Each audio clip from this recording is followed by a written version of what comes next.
for our discussion, Shanika Burma. Thank you.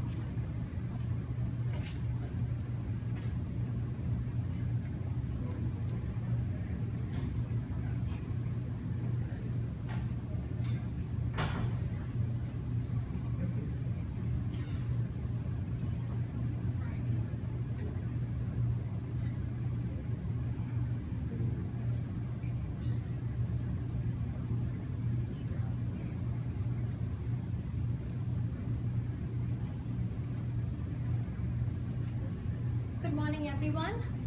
I'm going to build upon what Dr. Esteban just talked about, ethnic distributions, and try to transfer it to education.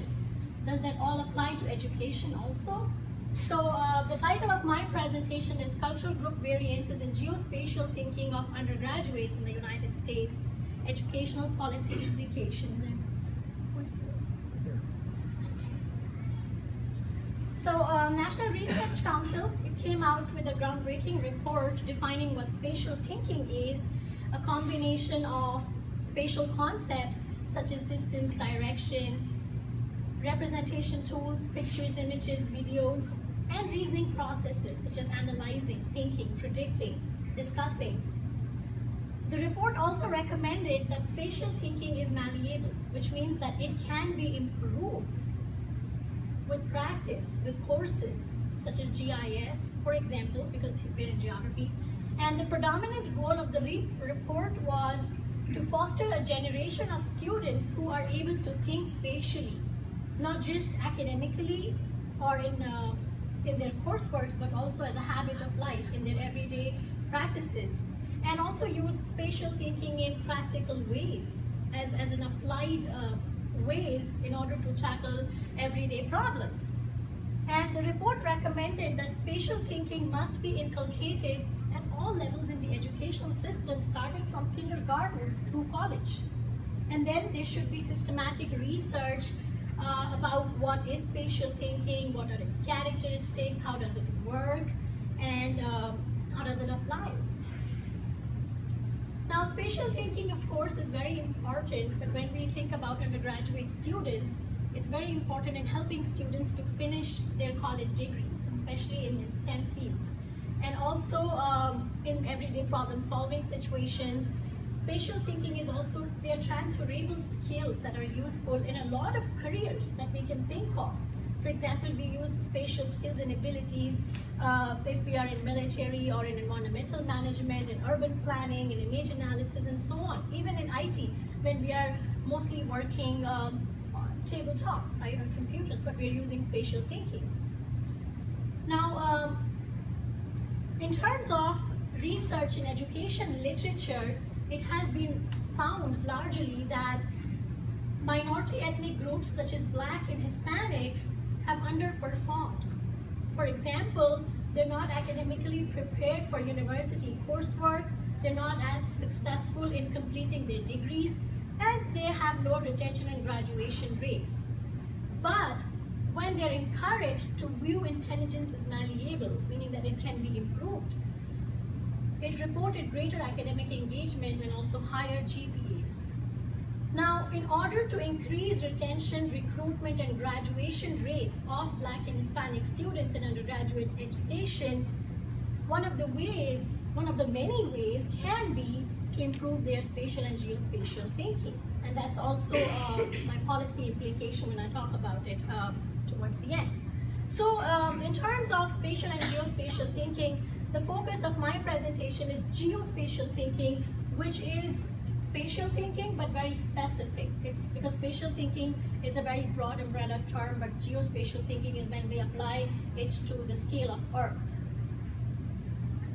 So not dealing with geometric figures when we solve puzzles and all that, but specifically geographically thinking spatially. So in terms of what I discussed on the previous slide about the ethnic group variations in educational achievement, does that apply to geospatial thinking also? Of course, different types of geospatial thinking, they're not related, meaning a student can be very good at direction, orientation, and route finding, but not but may not be so good at understanding overlays, for example, or understanding projections. So all these different types or modes of spatial and geospatial thinking, they are different. And therefore, there is a need to address such differences or variations in spatial thinking, and again, that would more come in policy implications in order to effectively design curricula, lessons, and assessments in our educational environment. So when I was doing my literature review, and this is not an all-inclusive table, but a broad summary, that a great deal of work has already been done looking at sex or gender differences, looking at age or grade level differences in spatial abilities, spatial skills, spatial thinking, not just in geography, but also in other disciplines such as psychology or sociology. But not a great deal of work exists looking at ethnic differences for spatial thinking, or looking at cultural differences or socioeconomic differences. And therefore, what did I do? I tackled these cultural indicators, ethnicity and socioeconomic status, to look at geospatial thinking variations in undergraduate students in public universities of the United States. So to understand cultural indicators, I used these two broad variables, ethnicity and socioeconomic status.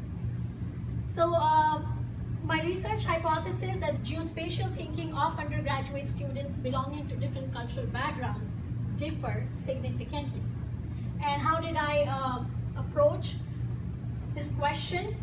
I utilized questions from the spatial thinking ability test, STAT, and not included the spatial thinking questions, but the geospatial thinking questions, and modified them.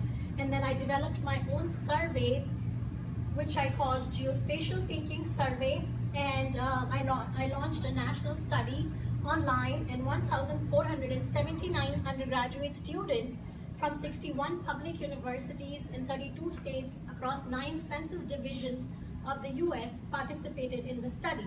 So this is a map, and divided by census divisions, and if you look at this legend, so geography programs offering undergraduate degrees, master's degree, and doctoral degrees. So at these 3 levels, I recruited students from these 3 different levels of programs across the 9 census divisions of the US.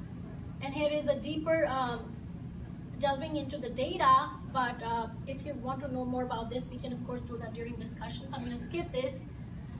And I'm going to slide through different types of questions that were on this survey, but of course we can do more discussion later. So such questions were on this survey.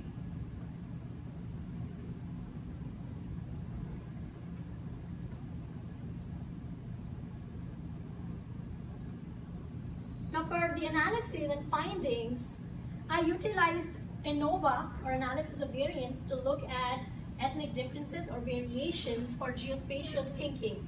Now there were 10 questions on this survey, and therefore the highest possible score was 10. Now if you look at the mean scores for white students, 6.89, which is almost 6.9, and then for Hispanic students and for black students, the average score was very low in compared to the average score for white and for Asian students. And the results were statistically significant. Actually, they were very, if you look at the p-value, they were highly statistically significant, and therefore, if you, what I did later to look deeper into the ANOVA, that which particular group differed significantly from the other group, I could see that almost all the different combinations that I can make, for example, between Hispanic and white, between black and Hispanic, almost all they differ significantly except Hispanic and Asian. So this combination was not statistically significant, but all others were. If you look at the individual questions on this survey, of course, which were measuring a very different type of geospatial thinking, you can see that on most of the questions, white students, they performed better than either Hispanic or Black students, and then the Asian students were close second. So I utilized Chisquare relationship test to look at the performance of different ethnic groups on each individual question of the survey, and here is a small summary. On most of the questions, white students statistically outperformed the other ethnic groups, whereas Hispanic and Black students on most of the questions underperformed. So why is this? Why is such variation? And to look at the relationship, I also looked in the socioeconomic status of these students coming from different cultural backgrounds, because socioeconomic status is also a very strong cultural indicator along with ethnicity. So when I looked at socioeconomic status of the students, and then I had the annual income of parents. Now if you look at the ANOVA distribution for annual income variable, the students with highest mean scores on the survey belonged to higher socioeconomic status or high income groups, whereas students with towards the lower mean score of geospatial thinking, they were in the lower income groups. And then also looking deeper into using post hoc comparisons, which is a subsequent test of ANOVA, I found that these two combinations and the differences were significant. I also looked at educational attainment of the parents of those students who participated in the survey as a socioeconomic status indicator. Again, very interestingly, students with parents who have higher college degrees, they had higher mean scores on this survey. And students with parents with no college degrees, for example, they had lower mean scores on the survey. Now, I was also interested, and again, post hoc comparison, I'm going to skip that, but you can look. I was very interested in looking whether the ethnic distribution, the ethnic variations that I saw through my data, and then the socioeconomic variations that I saw in this data, do they correlate? Do they even connect? So, you know, the data show us that Hispanic and Black students are underperforming in geospatial thinking. And then with socioeconomic indicators, students from lower income groups, students from with parents with less education are underperforming. So do they connect? And yes, they do. Most of the white students, of course with higher geospatial thinking scores, they were coming from high socioeconomic status. About 68% of parents of white students, they earn above $50,000 annually, and Black and Hispanic students in this survey were coming from lower socioeconomic status, and parents of only about 36 to 42% of Black and Hispanic students were earning above $50,000. So that's a connection between ethnicity and socioeconomic indicator and their performance on the geospatial thinking survey. And of course, with parents' education, the data show the same connection. White students coming from higher socioeconomic status, parents of 74% of white students have college degrees, but parents of only 57% of Black students and 40% of Hispanic students have college degrees.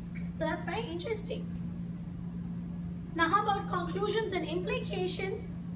Building on this, geospatial thinking of undergraduate students vary based on cultural differences, and here in my research, it's based on ethnic and socioeconomic indicators. White students have highest mean geospatial thinking scores on this survey, and Black and Hispanic students have lower mean geospatial thinking scores. Higher socioeconomic status generally implies higher geospatial thinking skills. What about the policy implications? Now, of course, educational planners and, for example, people from the US Department of Education, we should have curricula assessment in such a way so as to target students with lower geospatial thinking and lower geospatial thinking abilities in order to help them in our classrooms, in everyday classroom materials. Excuse me, because geospatial thinking is malleable, it is improvable, so that can be done, and that's where we have to excuse me, that's where we have to work on it. Thank you. Okay, we've had 4 presentations. We'll now open the floor to comments or questions for any of them.